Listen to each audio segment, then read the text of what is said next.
Spectacular and exotic Thailand, the host country for what's truly a milestone event in the history of aviation. The Asia-Pacific region welcomes pilots from across the globe as they gather here for the first ever Air Race 1 World Cup, presented by Chang. Air Race 1, the series bringing the sport of air racing bang up to date. The sport traces its roots back to the 30s and 40s in the USA and even earlier in Europe.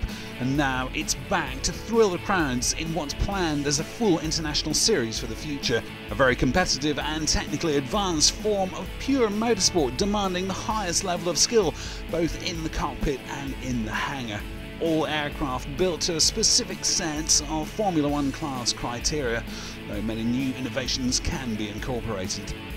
It's a thrilling test of pilot skill as up to 8 aircraft at a time race against each other at speeds of over 450 km an hour on a circuit just 5 km long. The first aircraft to cross the finish line wins the fastest international motorsport on Earth. Reno is very much the spiritual home of air racing in the USA, where everything from the fast and nimble Formula One planes right up to the unlimited warbirds take to the skies above the deserts of Nevada. Just 2 short months ago, all of the planes here in Thailand were battling it out at the National Championship air races, from where they were containerized and shipped thousands of miles across the Pacific to be painstakingly rebuilt, ready to race for a brand new audience.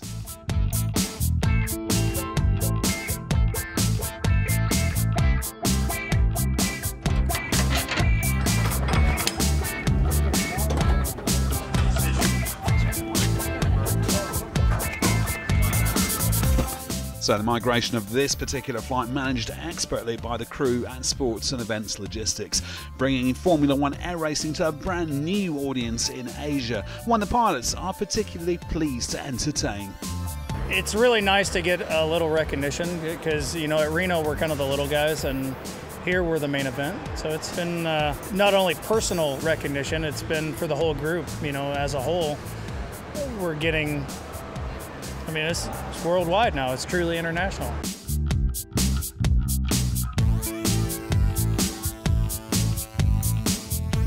Formula One air race pilots are, of course, at the pinnacle of their sport, carrying forward the legacy of their heroic predecessors. Here they talk about the tools of their trade.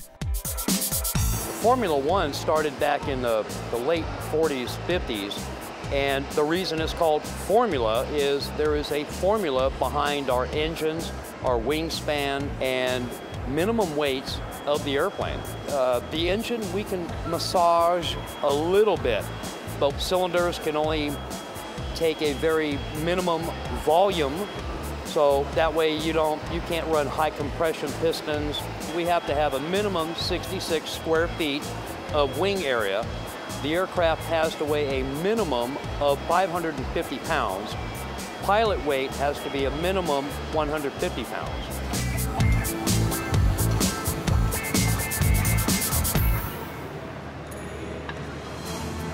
There's 2 different styles of Formula One races. There's slab-winged airplanes, which essentially are wood and fabric winged airplanes, and then there's taper wings, which are foam and fiberglass or foam and carbon fiber overlay, which makes them fast. So there's kind of 2 subcategories within this organization. Aerodynamics is very challenging with these airplanes with limited amounts of horsepower. You really got to get into books and learn your aero to make the airplane go fast. For example, last lap player, when it first entered into air racing, was 40 miles an hour slower than it is now. They're purpose-built airplanes. They're not something that most people see around an airport every day. They're Formula One race airplanes and very light, very fast, and very maneuverable. What you're looking at here is the tip of the spear of experimental aviation.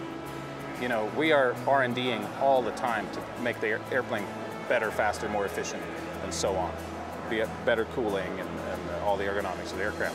So it's an ongoing process. There's always stuff to do on a racer. It's never done. Very, very difficult. Obviously, this is World Championship level. These are the fastest airplanes of their kind in the world. It's not an easy thing to do. It's actually very difficult to cheat in this class, which I really enjoy. The tech guys are very good at what they do. They know the airplane's in and out, and they don't let anybody get away with anything. So the culture in Formula One is not to cheat, which is really a wonderful thing. Formula One air racing is the most restricted form of air racing there is. We have extremely stringent technical rules. We go through a tech inspection. They'll make you tear the engine down if they suspect that something's not right.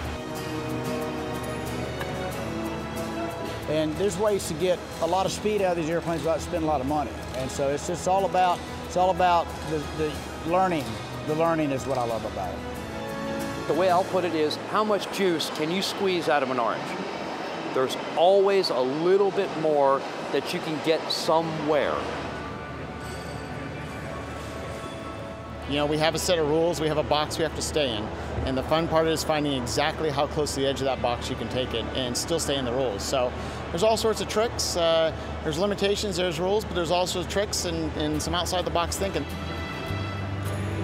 When we have Reno, we have 6 or 7 different classes out there, and the cool thing about Formula One is it's somewhat affordable. I like to call it the least expensive racing class to get into. We have almost $100,000 between 2 airplanes there, between building and testing and developing and messing things up and building again and fixing. There's a lot into it. All the aircraft are built to the same formula, the Formula One recipe, which is fixed pitch propeller, fixed gear, and a whole bunch of other things. So when the aircraft arrive, they're all tech inspected to make sure that nobody's doing anything a bit clever, cheating a little bit. Not that anyone would do that. You know, sometimes people might try something a little bit on the edge for that extra bit of speed, but that's what the tech guys are here for, and you know, you'll get caught out if you try something like that. These are really exciting pieces of machinery in their own right. Just looking at these, how they're getting the performance out of what is basically a standard aircraft engine. It's the engine you would have in your Flying Club Cessna. Yet these guys have got these doing over 200 miles an hour around the pylons, close wingtip to wingtip racing. Imagine if you're watching car racing on a track, you're seeing 2-dimensional overtaking. You can either turn left or turn right. Here it's 3-dimensional jousting, and it just blows my mind.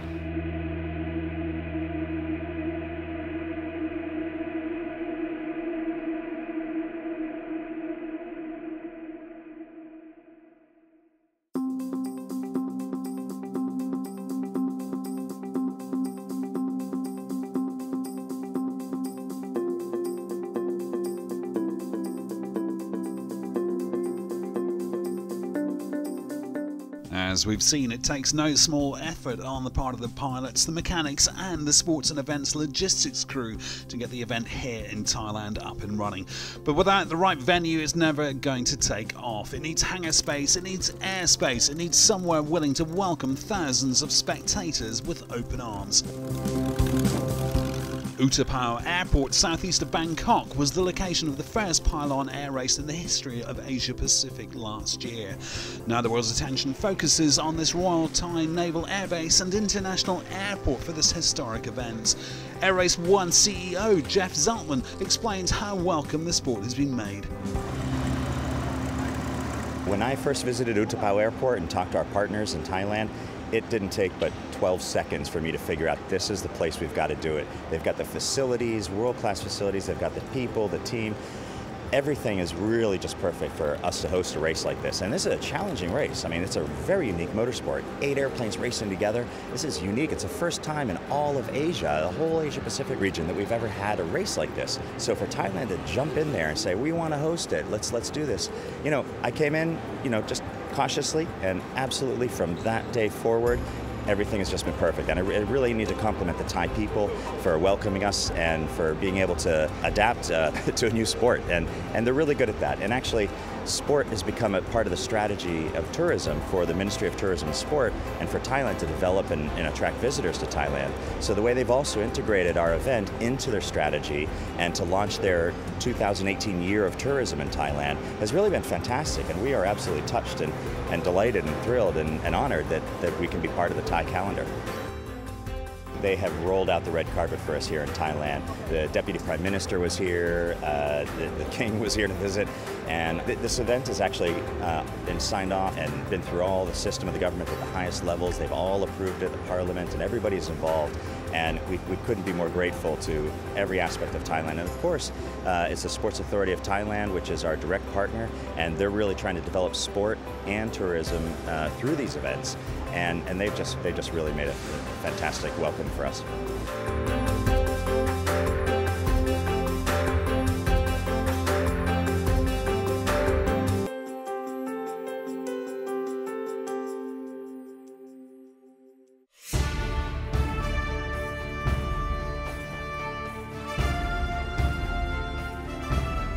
These pictures from the grand opening ceremony at Utapao Airport south of Bangkok, a Royal Thai Navy facility where the military and indeed thousands of spectators were determined to lay on a very special welcome for one of the world's most thrilling and fastest forms of motorsport.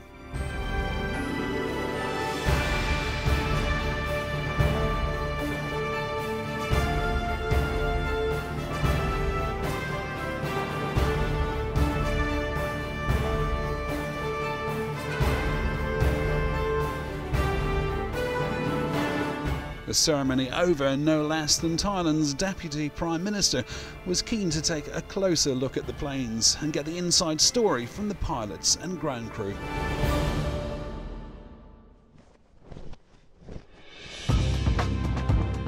After a week of unpacking, reassembling, test flying and practice, the Air Race 1 World Cup Thailand presented by Chang wowed the crowds with two dramatic races on the Friday, starting 3 days of wingtip to wingtip action at the Utapao Naval Air Base.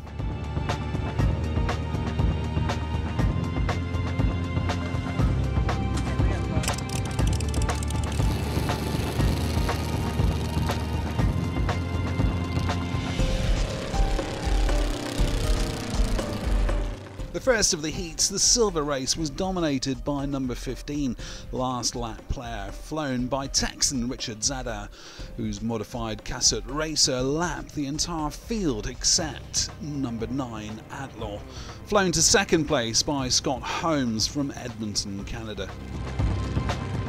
There was a close battle for third, with fast-starting British pilot Trevor Jarvis in 58, Sonic Zoom, being chased and eventually passed by number 27, Once More, flown by Kent Jackson from Washington, D.C., and by number 26, Fast and Easy, flown by Paul Newman from Ohio, USA.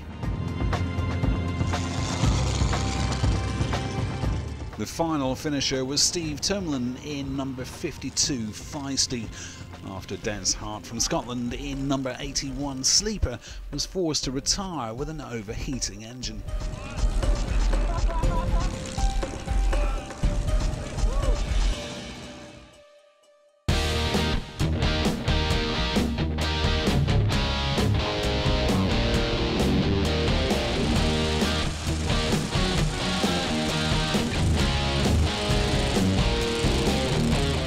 The second of the heats, the gold race, saw number 99, What Airplane Honey, flown by Tim Cone of California, taking a convincing victory after a spectacular pass on early race leader number 69, Philip Goforth of Texas, who continued to finish second. Third place went to the home team, Cyan Air Racing number 22, Hysteria of Bangkok resident Parisian Lionel Mugel, after overtaking number 79, Justin Phillipson of California in No Strings Attached, which finished ahead of Chip Maples in number 40, Miss USA. A number of potential frontrunners were sidelined, including number 4, Jerry Marshall in Tumbleweed, which retired from the gold race, Steve Temple in number 45, Quad Nickel, through starting problems, and Tom Richard in Outrageous after a late propeller change. I'm very pleased. I've had an amazing help from my crew chief, Mike Kaufman.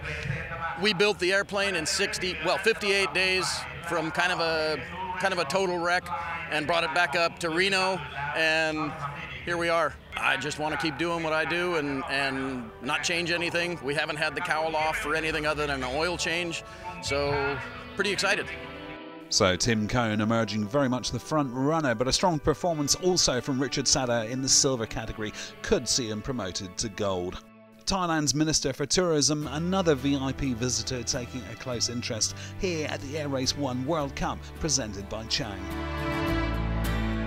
Saturday, officially the day scheduled for the semi-finals for both silver and gold races, and with conditions looking pretty much perfect, all set for some incredible wingtip to wingtip action in the skies above Utapao. We've heard from the pilots about the planes they fly, but what we asked were the skills required of the man at the controls.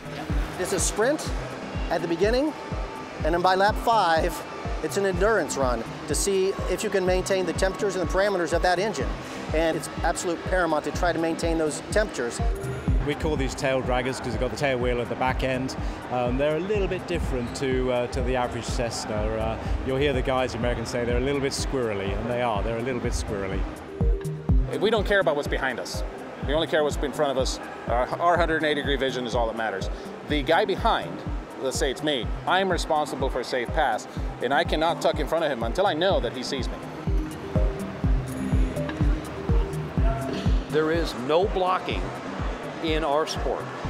So unlike race cars, if I have my little mirror there and I see him coming up, I'll shift over a little bit. You cannot do that in this sport.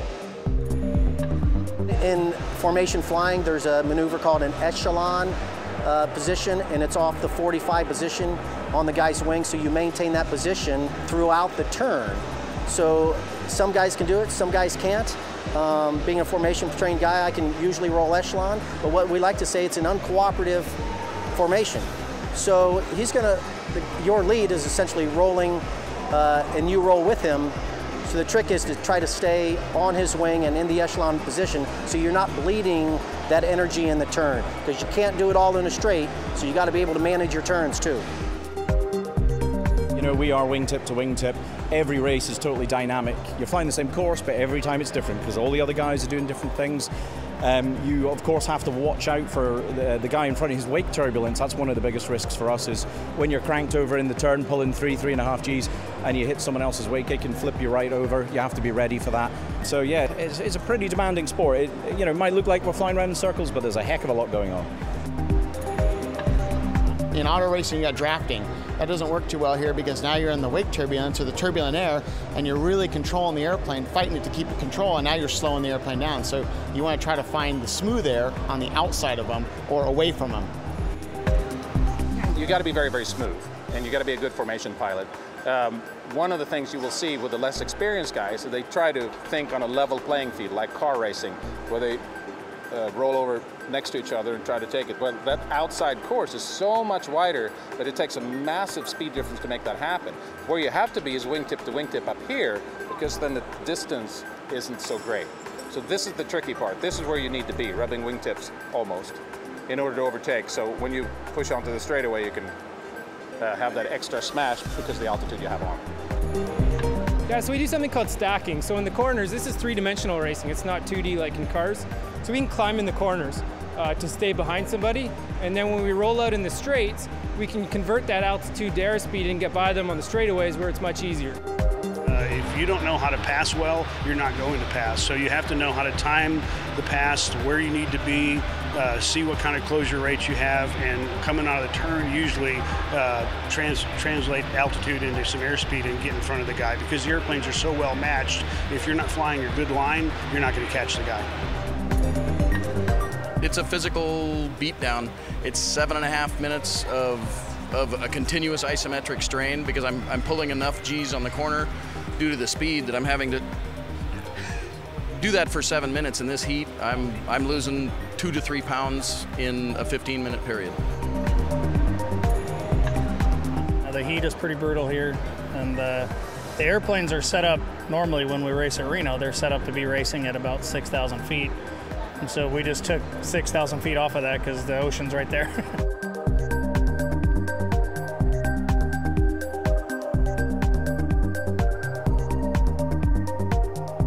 So many of these airplanes are so close in speed that takeoff position can determine the outcome. We all want to fly the tightest line we can. We want to be safe. Within the limits of safety, we want to be tight and we want to be low.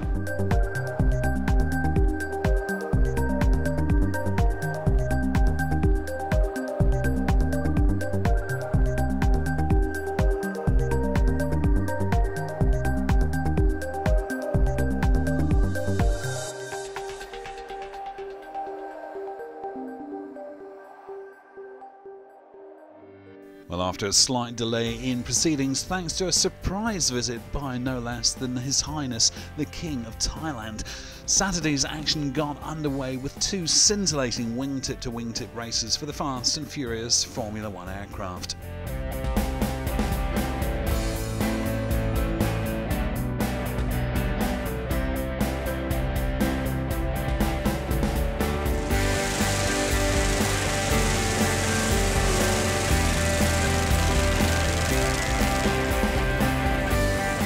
The first of the races, the Silver Heat, saw the fast-starting British racer Trevor Jarvis in Sonic Zoom rapidly overhauled by Jerry Marshall in number 4 Tumbleweed.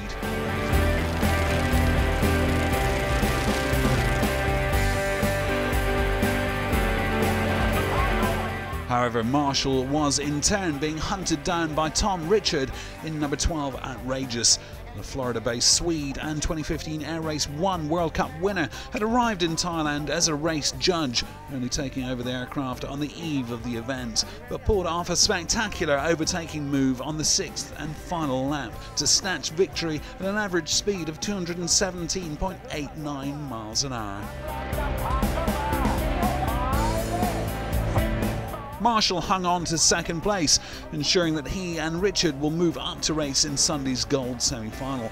But Californian Steve Temple just missed out with third place in number 45 Potnickel, while Suede Rand, Kent Jackson, Trevor Jarvis and Steve Tumlin completed the finishers.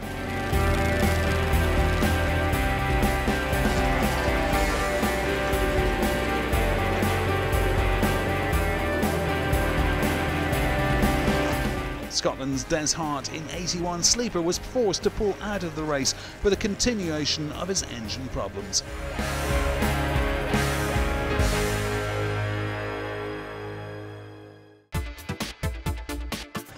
The second gold race saw disappointment for the home team at Siam Air Racing number 22 Hysteria of Bangkok resident French pilot Lionel Mugel, who suffered mechanical issues and was withdrawn from the start line.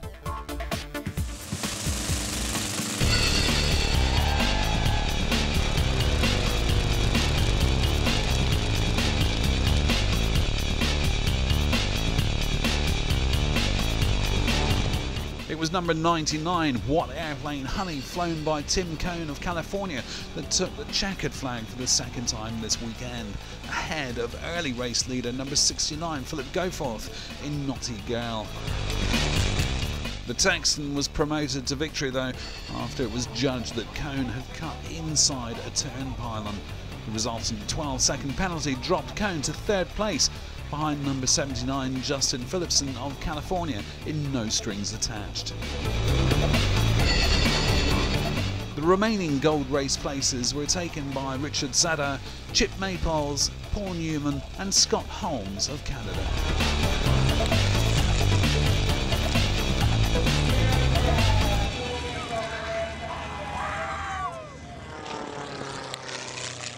Once again, he jumped me on the start, got well in front of me. Justin got ahead of me as well. Justin was hard to get around. It was touch and go getting around him. Once I got some clean air, chased this guy down and passed him, but they say I cut. We'll see. Yeah. We'll see. Yeah, I felt him back there. He was coming. There's shark music for sure. Dun, dun, dun, dun, dun, dun. That's all I can hope for is he makes a mistake or something. His plane is definitely, he's got it dialed in well, so it's fast. Well, fast indeed. The heats confirming the pilots and the planes to watch. Tom Richard in Outrageous, clearly the fastest of the Silver Heat racers, and we'll see him move up to the gold as a result. While Tim Cohn showing a clean pair of heels among the gold class with a qualifying speed of 368 kilometers an hour. While the pilots acknowledge an enthusiastic crowd of thousands who'd enjoyed a great day of racing throughout Saturday here at Utapao Airport in Thailand.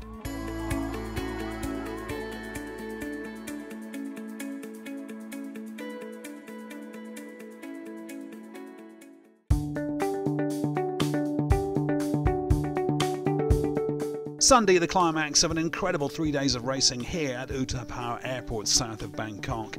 And we're heading to the first of our full races, the Silver Final. Starting places already decided by the last chance to shine race, the Silver semi-final, when once again the fast-starting British racer Trevor Jarvis in number 58 Sonic Zoom led the field into the first turn. But the surprise of the day came when Lionel Mugel in the home team Siam Air Racing number 22 Hysteria stormed past both Jarvis and number 40 Miss USA, flown by Chip Maples, to take a race lead that couldn't be challenged. The victory was vindication for the Bangkok resident Parisian who had suffered mechanical issues and withdrew from the start line in Saturday's heats. Behind second place Chip Maples, the battle for third culminated in a spectacular wingtip-to-wingtip fight to the finish between number 9 Scott Holmes of Edmonton in Canada and number 26 Paul Newman of Ohio in Fast and Easy. Such was the heat of the battle that Newman was later penalised for low flying, dropping him from 4th to 7th behind Kent Jackson, Steve Toomlin and Trevor Jarvis. So that victory bumps Lionel Mugel up to fight the gold final. Full coverage of that soon.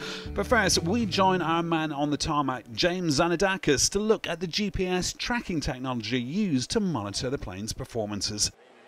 Good afternoon, I'm James Zanadakis and welcome back to Utapao Airport. Plenty of activity going on in the hangar here. We've got racing starting in a few minutes, but before that we're going to talk about technology and specifically plane trackers. Let's head over now and speak to Fred, who's a member of the 51 Aero team. I'm just going to sit down next to you, Fred, and we can have a little look at some of the telemetry on the computer here and you can talk to us about what it is. So basically what we're doing is we're tracking the aircraft and we're monitoring how fast it's actually flying, and then we're comparing that to what the race speeds are at. So we can actually come back and determine on a per lap basis how fast the airplane is going and how close the pylons are doing. This is actually Leo's airplane in 2 different races. This is the gold race yesterday and his race the day before. What happens is they take off here and then they will fly the race, and then once they're finished, this is coming off the home pylon. This is where they do the cool down, come back in, taxi in and land. Okay, let's have a chat with Leo. He is the pilot for Hysteria. He's just over here and he's going to hopefully show us where this technology is in the plane itself.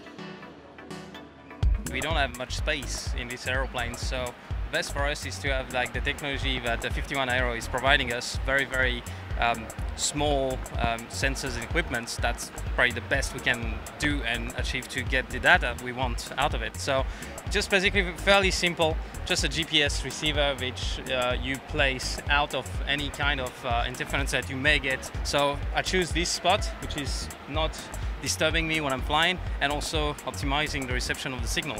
On top of it, it's just connected, you can see below my flight equipment, and I'm actually sitting on it. Just a telemetry sensor, all the sensors and the computer is on there.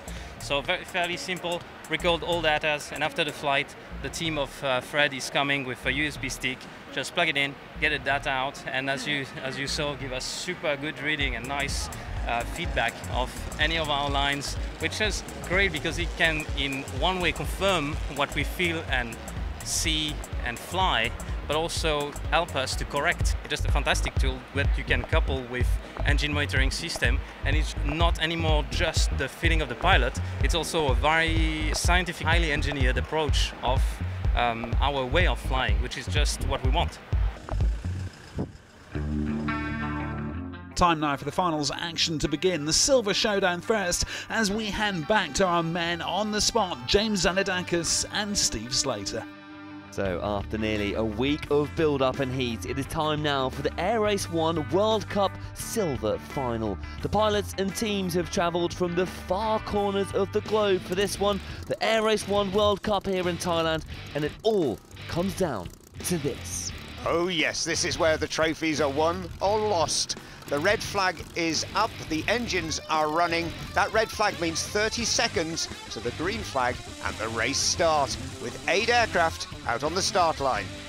So the pilots then, of course, split into 2 rows, depending on their qualifying time, sitting there on the runway. Lots will be going through their minds at the moment. The crowd are ready, the pilots are ready, the flag is dropped, and we're racing here in Thailand.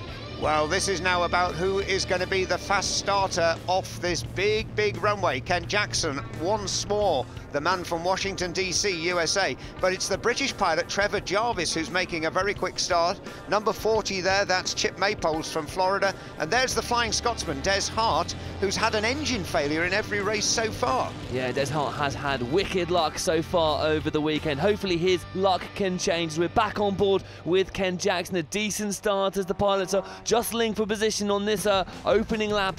Well, one aeroplane to watch out for, the distinctive red and white Scott Holmes from Canada.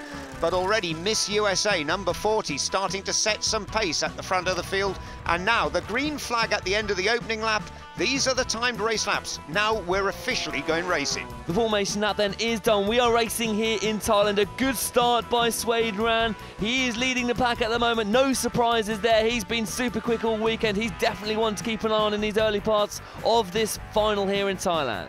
Well, working through the low-level air turbulence, there on the left of your screens, that's Trevor Jarvis in Sonic Zoom, but you can see that he's got a fine pitch propeller. His aircraft accelerates fast, but it's like being in low gear. He doesn't have the straight line speed, and the number 26, Paul Newman from New Albany, Ohio, moves through to take the place. And here we can see Des Hart racing through the field, trying to make a move now on Chip Maples in Miss USA, making their way up the start-finish straight, making their way past the crowd. This then the battle for second place. And a real gaggle of race aircraft there. Ken Jackson closing in on the trail of Trevor Jarvis as he's slipping back down the field. And all of these aircraft, same engines, but all their top speeds slightly different, somewhere between 225 and 235 miles an hour. Here we can see then that battle between Ken Jackson and Trevor Jarvis on the back straight, wingtip to wingtip, and Ken Jackson has got the job done on the back straight, making his way past Trevor Jarvis in Sonic Zoom. And there's one of the most historic aircraft in the field, Miss USA. And watch there again, you can see the G-forces building. That's Chip Maples in Miss USA, actually holding his oxygen mask on against the G-forces. Another man moving up fast through the field, number 9, Scott Holmes in Outlaw, the man from Edmonton in Canada. On board now then with Scott Holmes, who is one of the least experienced pilots out there. He's up now into third place, because this is, of course, Chip Maples, who did have Des Hart all over the back of him. But Des Hart, where is he? It seems he has had to retire once again here in the Air Race 1 World Cup final in Thailand. Well, disappointment for Des Hart, but there's some great racing going on around the field at the moment. Number 27, Kent Jackson from Washington, D.C. in once more traditional Castle with the square wings, short stubby fuselage, as indeed there is Trevor Jarvis's aircraft. Now contrast that style to the carbon composite wings on some of the quicker aircraft. You'll see a tapered wing, very different profile as well, much sleeker and quicker. There's the difference. It's hard to believe they're the same kind of airplane. No, we can absolutely see Chip Maples on a charge there. Now he's not worrying about Des Hart all over the back of him, perhaps relaxing into his flying a little bit more. And we see a nice slow-mo shot there of Scott Holmes, who still up in third place. Well, there is the traditional plank wing Kasut, a big battle going on between the two, and that is Swade Ran trying to go all the way around the outside of Kent Jackson. Now Kent is holding a very tight line right down on the markers that keep the pylon, so that is forcing Heatstroke to go the long way round, but look at that difference in straight line speed. Well, we can see, of course, Swade Ran there is the race leader at the moment. Ken Jackson just a spectator to him at the moment. The white flag is flying in the air, and that means it is the last lap, and the crowd are really starting to get excited now. And that is race leader Swade Ran from Springfield, Georgia, USA. And running behind him, Chip Maples, second place in the Kasut Slipknot Miss USA. They're both lapping Kent Jackson to put him one lap down as they head to the checkered flag, well over 200 miles an hour. Beautiful clipping of the pylons there, precise flying by all of these pilots while they're pulling 4G, 4 times the force of gravity, through the final corners. This then is Chip Maples making his way past the 5th pylon, swaying all over the shop. I don't think he's going to quite Swade Ran, who makes his way past the start-finish line. He is the silver world champion. And they're pulling up into the victory climb goes Swade Ran from Springfield, Georgia, USA. Heatstroke takes victory in Utapao Air Base in Thailand.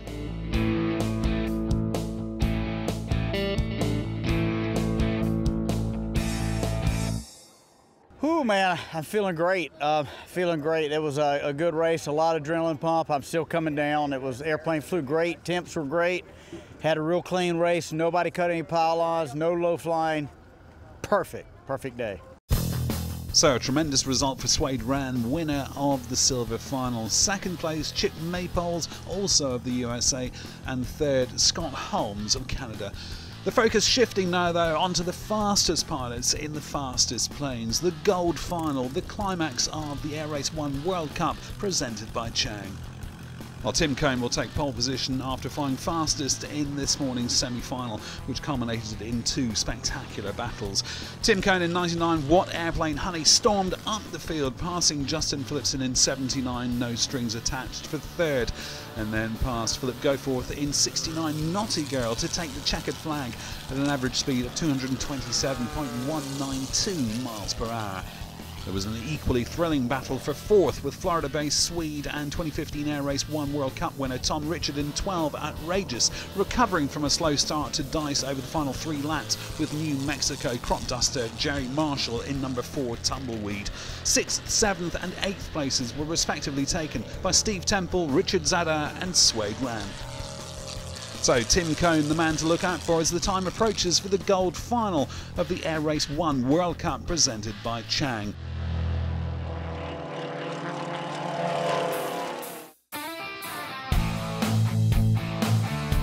Sunday, the climax of an incredible 3 days of racing here at Utapao Airport south of Bangkok, and we're heading for the big one, the gold final. 8 aircraft racing at speeds of over 450 kilometers an hour on a circuit just 2 kilometers end to end.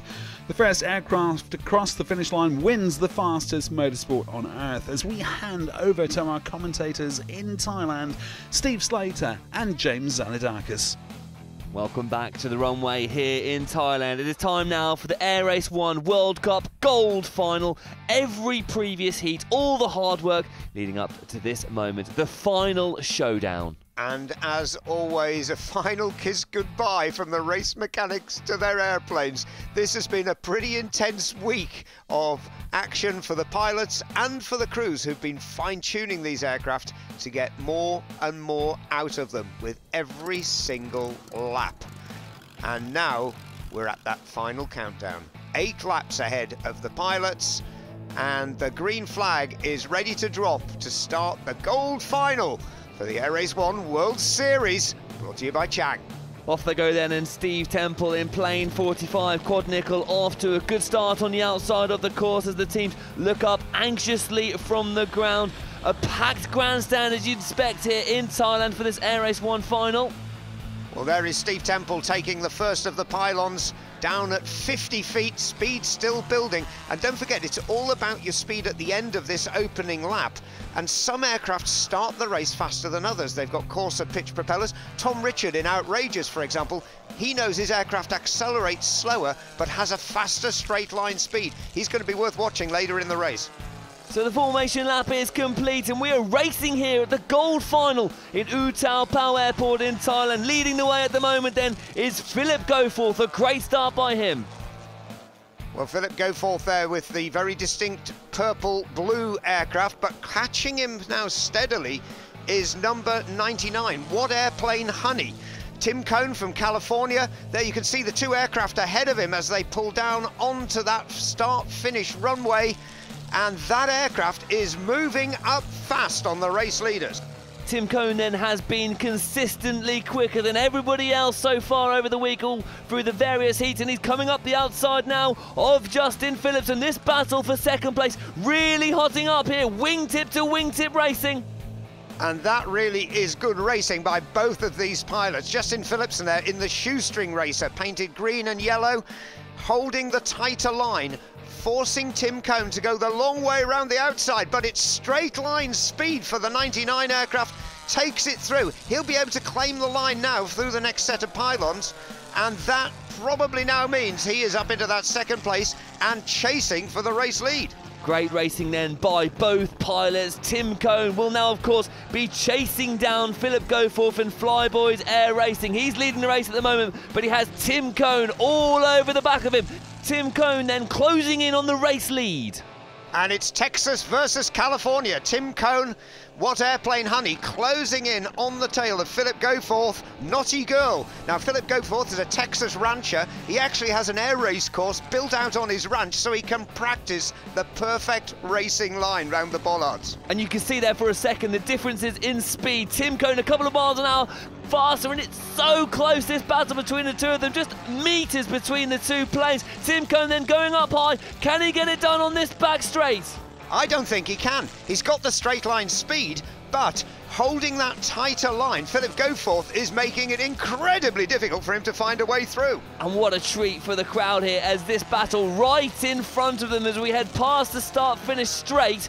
Again, Tim Cohn going up high, and it is Philip Goforth going down lower, but he's gone very low, and that's lost him a bit of time, and Tim Cohn just about gets the job done and takes the lead here in the gold final. And really there, Philip Goforth had to back out of that. He was sinking down towards the ground. It is three-dimensional motor racing. There's one of the most spectacular aircraft. That's the home Thai team, Lionel Mughal, flying the Panther aircraft. But there are the two race leaders as we move into the closing stages of the race. But keep an eye open behind them. There's a couple of aircraft starting to close in. One of those aircraft is, of course, Tom Richard in Outrageous. He's been quick all weekend. He didn't get the particularly quickest of starts in this gold final, but he is closing in quickly on Justin Phillipson. The crowd, you can see there, really engaged with this battle. Tom Richard wasn't even intending to be racing this weekend. He stood in for the aircraft owner, Eve Clark from the UK, who decided he wasn't experienced enough to race his new aircraft Outrageous. And what a job Tom Richard has been doing. A Reno racing veteran, normally flies a 3,500 horsepower P51 Mustang. But here in Outrageous, closing in on no strings attached, Justin Phillipson. And the crowd here in Thailand then being treated to another battle right in front of their very eyes. Tom Richard closing in and Justin Phillipson for that final podium place as we go back on board then with Tim Cohn. He's leading the way at the moment. Meanwhile, it's the battle behind him that's grabbing the attention. There is Tom Richard, the Casut Outrageous. There on his wingtip, the carbon composite fuselage shoestring racer of Justin Phillipson. And no strings attached, holding the tight line, forcing Tom Richard to go all the way around the outside in Outrageous. These are two of the fastest, state-of-the-art Formula One air racers, absolutely on the limit. Tom Richard then doing absolutely everything he can to get in front of Justin Phillipson. A strap from his harness flapping up in front of his face. Lots going through his mind as he makes his way past the start-finish straight. Heading on to the final lap. Can he get past Justin Phillipson for that final podium place? Well, Tom Richard trying to stay high, trying to use his momentum going round the pylon and then diving back in onto the straight to try and get the straight line speed. But Justin Phillipson flying that tight radius, low level, down to 50 feet, doing a tremendous job. And meanwhile, heading for the checkered flag, it's Tim Cohn in What Airplane Honey, takes the checkered flag and the gold final in Thailand. Meanwhile, then we'll go back to this battle then between Tom Richard and Justin Phillipson. I don't think Tom Richard's going to get ahead of him. No, he's not. It is Justin Phillipson still ahead then as we make our way onto the start-finish straight. It is Justin Phillipson who takes that final podium position. Excellent racing as Tom Richard smiles on. He knows he's done absolutely everything he can. Well, what a race. Great second place too for Philip Goforth from Texas in Naughty Girl. And then that battle for third, literally a photo finish on the line. What a fantastic week of racing.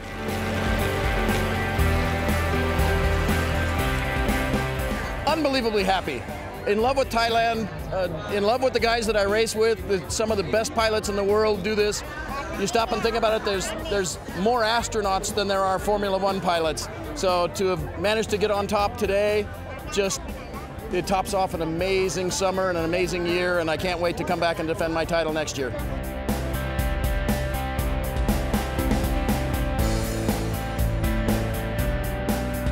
Wow, I can't get over this. I mean, the turnout and the racing, everything was spectacular. It was thrilling, it was exciting, it was fast-paced, it was everything we hoped it would be, and a lot more.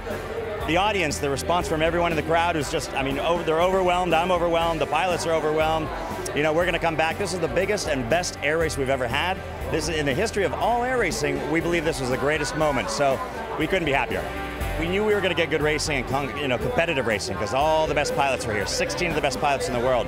No one knew how it was going to turn out. Tim did a fantastic job. He had a couple troubles earlier on in a couple of races, set him back a little bit. He came back. He deserved the win, that's for sure. And all the pilots, I mean, they were close. It was some really close racing. It's an old sport, but it's a new series. We're going to launch into the mainstream of the sporting world and hit it with a big boom. So confirmation of the results of the gold final, a hat-trick at the top for US pilots. Tim Cohn takes the big win, Philip Goforth in Naughty Girl second, and Justin Phillipson in No Strings Attached third. That's it from Thailand and the Air Race 1 World Cup presented by Chang. Join us again next time around.